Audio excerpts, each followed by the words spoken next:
বেরু বেরু করতে কার না ভালো লাগে। আমরা সবাই বেড়াতে খুব ভালোবাসি। তো আমার আদি সোনাও এবার বেরু বেরু করতে বেরিয়ে পড়লো। 4 মাস বয়সেই প্রথম আদি সোনা বাড়ি থেকে এত দূরে বেড়াতে গেল। এত দূরে বলতে সে আগরতলা, সেই আর কি। যাই হোক, ও বাড়ি থেকে প্রথমেই এত দূরে গেল, এর আগে আর যায়নি। চারিদিকে গাছপালা, রাস্তাঘাট সব কিছু দেখতে দেখতে কীভাবে যাচ্ছে দেখো। এই জায়গাটা এমনিতেও আমার খুব ভালো লাগে, কি সুন্দর, চারিদিকে সবুজ আর সবুজ গাছপালা, অনেক সুন্দর। ওয়েদারটাও বেশ ভালো করেছে, ভালো লাগলো।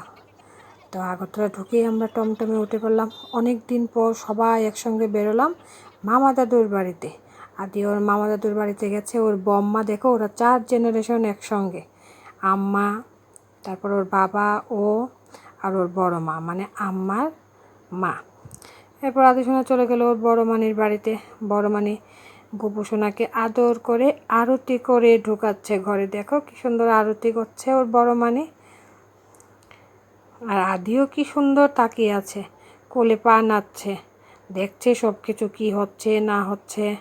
আমার দিদি ওকে ধান দুব্বা দিয়ে আশীর্বাদ করলো, যাতে দুর্বার মতো ওর আয়ু দীর্ঘ হয়। আর ভিডিওটা করছে কে জানো? আমার মেয়ে আদির দিদিয়া, কি সুন্দর করে ভিডিওটা করে দিল।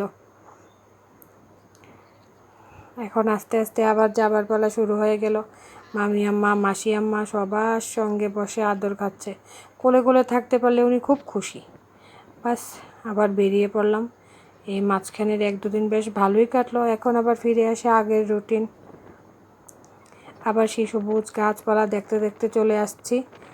এই টাইমটাতে খুব ভালো লাগে আসতে, বেশ একটা ঠান্ডা হাওয়াও বইছিল, আর গরমটাও সেরকম একটা লাগছিল না। এই টাইমে ওয়েদারটা বেশ ভালোই লাগছিল। আস্তে আস্তে দেখতে দেখতে রাস্তাও পেরিয়ে যাচ্ছে। দিদিয়া ওর পাপার কোলে একটু ঘুমিয়ে নিল। এই দেখো আমাদের সিপাহী জলা। ছুটির দিনে এখানে বেশ ভিড় থাকে। ছুটির দিন ছাড়াও মানুষজন যায় আসে, অনেক পিকনিক টিকনিক করে, অনেক কিছুই হয়। এখন রাস্তাটাও